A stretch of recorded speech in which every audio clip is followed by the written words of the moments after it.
Avec plus de 220 millions d'assurés à la couverture sanitaire universelle, soit 82% de la population, l'Indonésie représente l'un des plus grands régimes d'assurance maladie au monde.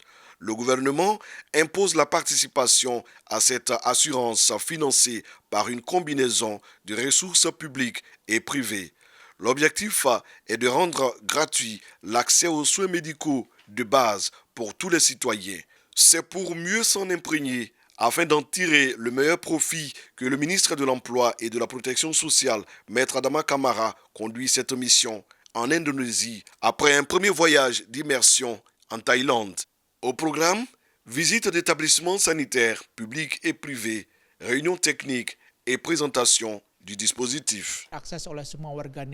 C'est quasiment la totalité de la population indonésienne est couverte maintenant par la sécurité sociale. Donc les soins sont entièrement gratuits pour eux. Tous ont droit à des soins et en particulier ici dans cet hôpital à des soins de première urgence.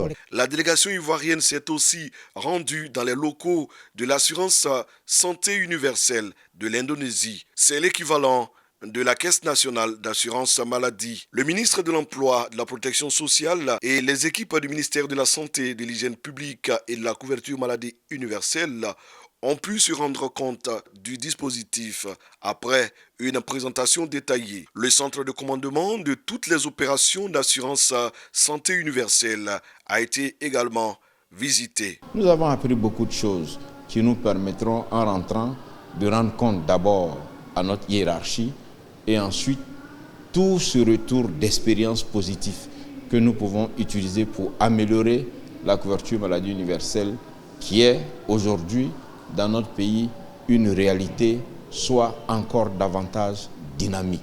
À partir des modèles thaïlandais et indonésiens, il s'agira pour la délégation ivoirienne de prendre bonne note des dispositions, des outils et des stratégies efficaces à développer en Côte d'Ivoire. L'équipe va élaborer à l'issue de cette mission un rapport détaillé des bonnes pratiques et faire des recommandations concrètes au gouvernement.